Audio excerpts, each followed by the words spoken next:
नमस्कार फ्रेंड्स, हम आज natural capsules India limited channel के भाई की रिकमेंडेशन पर इस चार्ट को हम सर्च करेंगे और on higher time frame monthly chart पर इसमें अभी तक का जो हम ट्रेंड आरएसआई में देखते हैं, आरएसआई की बेसिस पर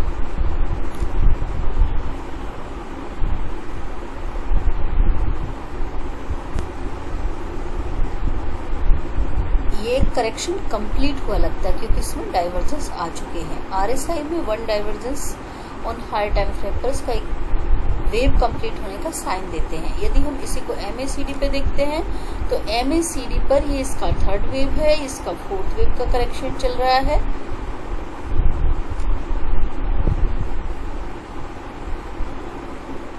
तो हम इस चार्ट को आरएसआई के बेस पर ही सर्च करते हैं क्योंकि आरएसआई हमें इमीडिएटली होने वाले फ्लक्चुएशंस को शो करता है।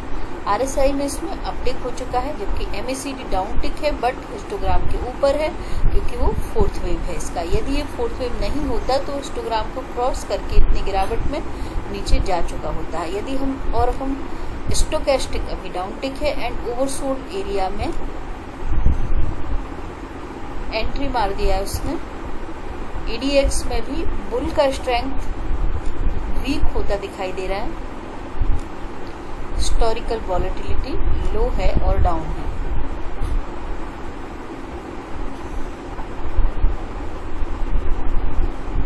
अभी तक का हम ये जो वेव देखते हैं इसमें हमें 1 2 3 4 5 दिखाई देते हैं और ये जो स्पाइक इसमें तो वो अब तक इसने बुलिश पियर्सिंग बनाया था कैंडल बट उसने वहां से रिट्रेसमेंट भी दे दिया है मंथली बेसिस पर। तो हम इसको पियर्सिंग नहीं बोल सकते। पियर्सिंग के लिए कम से कम हाफ कैंडल कवर होना चाहिए। 1/3 कैंडल के बेसिस पर इसको पियर्सिंग नहीं बोलते। यदि हम यहाँ पर नेक्स्ट मंथ में एक और कैंडल बना देगा तो हम इसको मॉर्निंग स्टार बोल सकेंगे। अभी कुछ नहीं कह सकते ट्रेंड के बारे में।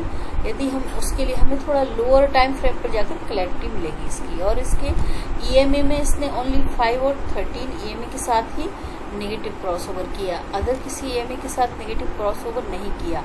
चार्ट पैटर्न में ये flag and pole continuation chart pattern है। चार्ट अच्छा है इसका।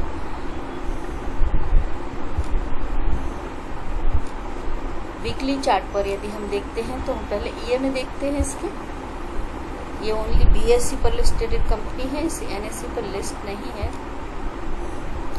वहां पर 5 ईएमए 5 13 26 यहाँ पर नेगेटिव क्रॉसओवर, सारे ईएमए ने नेगेटिव क्रॉसओवर किया था बट 5 ईएमए फ्लैट हो चुका है। इसमें पॉजिटिविटी आई है।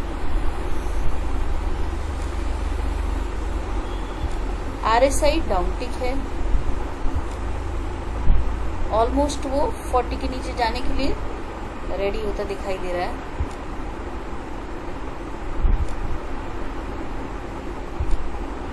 एमएसीडी डाउन से थोड़ा सा अपटिक हुआ है। पॉजिटिव क्रॉसओवर नहीं किया बट वो अपटिक हुआ है। स्टोकेस्टिक भी अपटिक हुआ है। उसने पॉजिटिव क्रॉसओवर करके मिडिल ऑफ एरिया में एंट्री भी कर लिया है। ईडीएक्स में बुल और बेयर के बीच में यहाँ पर जस्ट पॉजिटिव क्रॉसओवर होने की चांसेस हैं। बुल का स्ट्रेंथ भी काफी नीचे जा चुका है। हो सकता है यहाँ से ट्रेंड रिवर्सल के साइन ये दे रहा है। यहाँ पर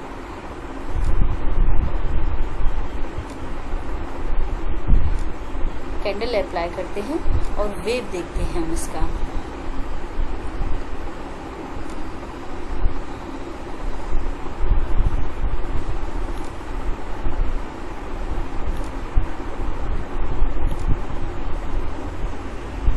कंटिन्यूस डाइवर्जेंस देने के बाद ये करेक्शन था, वहां से ही हम एक छोटा सा एक वेव पकड़ के चलते 1 2 एंड 1 2। तो यदि और इस लेवल के बीच में प्राइस में इस करेक्शन के बीच के साथ में हायर हाई है जबकि यहाँ पर इस और इस लेवल दोनों के साथ लोअर लो है। तो डाइवर्जेंस इसने दे दिए हैं। मेन 2 और थर्ड ऑफ 2 दोनों के साथ डाइवर्जेंस आ चुके। तो ये ट्रेंड रिवर्सल का यहाँ साइन दे रहा है। प्राइस ने रिट्रेसमेंट भी दिया है।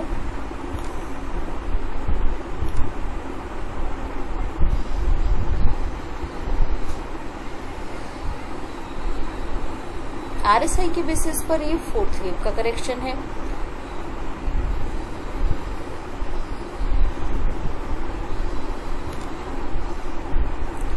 MACD के बेसिस पर ही ये फोर्थ वेव का ही करेक्शन था इसका।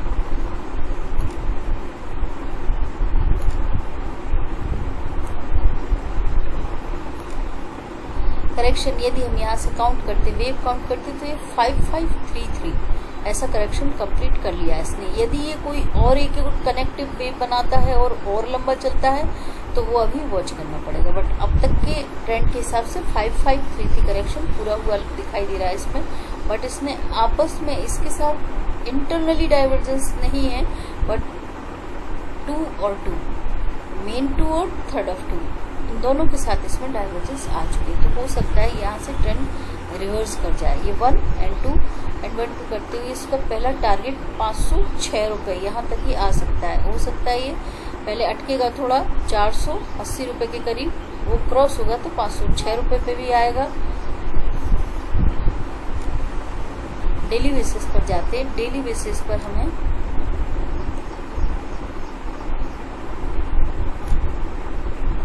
ये करेक्शन था, यहाँ पर एक वेव कंप्लीट हुआ था डाइवर्जेंस के साथ में।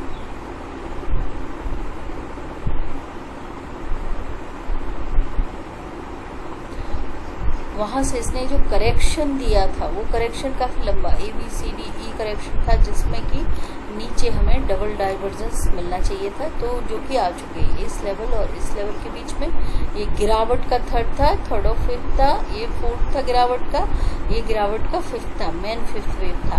तो इस लेवल और इस लेवल के बीच में भी डाइवर्जेंस है, और इस लेवल और इस लेवल के बीच में भी प्राइस में हाइयर लो है, और प्राइस में लो और लो है, जबकि RSI में हाइयर लो है। यहाँ पर भी प्राइस में लो और लो है और RSI में हाइयर लो है, तो डबल डाइवर्जेंस आ चुकी है। तो ये ट्रेंड रिवर्सल का साइन यहाँ पर आ चुका है, और इसने वहाँ से रिट्रेसमेंट भी दिया है। रिट्रेसमेंट के लिए इसने 1 2 3 4 5 A1 बना लिया। ये जो करेक्शन चल रहा है ये 2 का चल रहा है, तो अब तक का यदि हम ये करेक्शन देखते हैं तो ये हमें ABC इतना तो इसने कंप्लीट कर लिया है।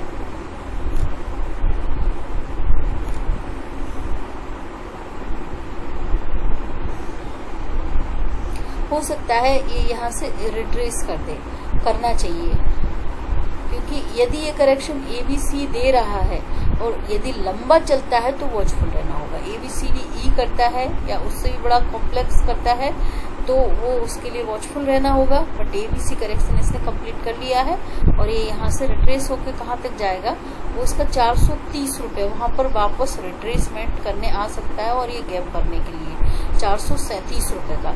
वहाँ से अगेन इसमें एक गिरावट जरूर आएगा। उस गिरावट के बाद इसमें एक अच्छी रैली मिलेगी।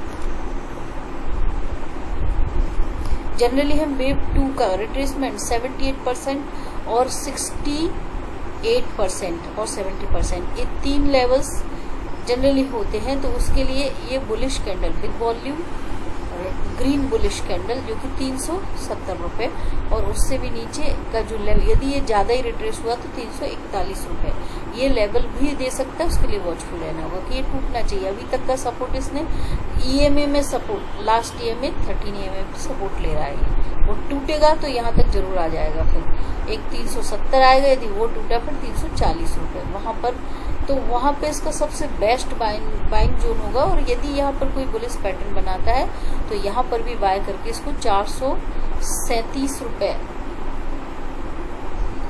और 30 रुपये के टारगेट के लिए वहाँ पर एक बार एग्जिट जरूर कर लेना चाहिए छोटे टाइम के लिए, ट्रेडिंग के लिए। फिर जब दोबारा रिट्रेसमेंट आएगा इसका नीचे की साइड में, फिर उसको दोबारा बाय कर लो, और फिर जो हमें अच्छी रैली दे सकता है ये थोड़ी। और यदि हम इसका आवरली चार्ट देखते हैं,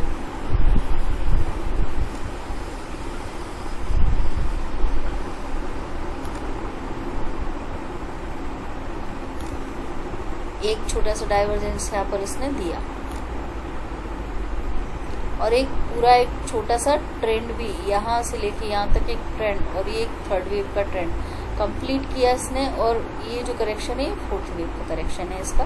तो ये रैली यहाँ से चली थी, तो ये इसका वेव 2 था, जिसके साथ इसके डाइवर्जेंस इसने दे दिए हैं। तो ये अगेन जो टारगेट हमें देगा वो 430 रुपये की, वो भी हमने जो डेली पे देखा था वही इस पे भी दिखाई दे रहा है कि यहाँ से इसमें रिट्रेसमेंट आना चाहिए, जो कि 430 रुपये पर जा सकता है।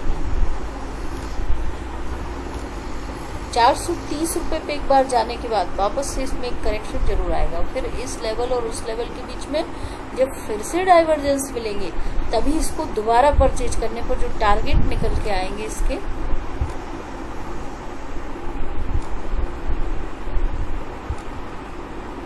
38% रिट्रेस कर देते हैं हम इसको। अभी भी इसने ऑलमोस्ट उन्हीं लेवल्स के आसपास का रिट्रेसमेंट दिया और वो जो टारगेट होंगे वो इसके 450 और 52 रुपए के यहाँ हमें मिल सकते हैं। ये आवरली चार्ट है, ये छोटे टाइम फ्रेम पर काम करेगा। अभी हम इसका स्टॉप लॉस लेंगे। स्टॉप लॉस के लिए हम इसमें हायर टाइम फ्रेम डेली पे चलते हैं।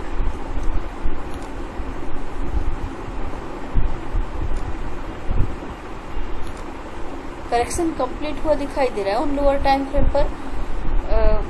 आवरली पर जिसका स्टॉप लॉस हम ये 13 yen है, ये 381 रुपए, ये इसका ट्रेडिंग स्टॉप लॉस होगा। और रियल स्टॉप लॉस जहां से इसने रिट्रेसमेंट दिया है और अपना करेक्शन पूरा किया था 337 रुपए, ये इसके रियल स्टॉप लॉस होगा। नमस्कार फ्रेंड्स, हमने शेयर के और हायर टाइम फ्रेम से लेके नीचे तक आवरली तक, मंथली से लेके आवरली तक सारे सिनेरियो और इसके टारगेट सारे सर्च किए। यदि हम वीकली इसका एक बार और इसका वीकली बेसिस पर हमने इसके डेली और आवरली के टारगेट देखे, जो कि हमारे नीचे की साइड का जो सारे हमने उसके लेवल देखने के बाद इसमें जो हमारा 5th वेव का टारगेट निकल के आएगा वो भी हम निकालते हैं ऑन वीकली बेसिस पर।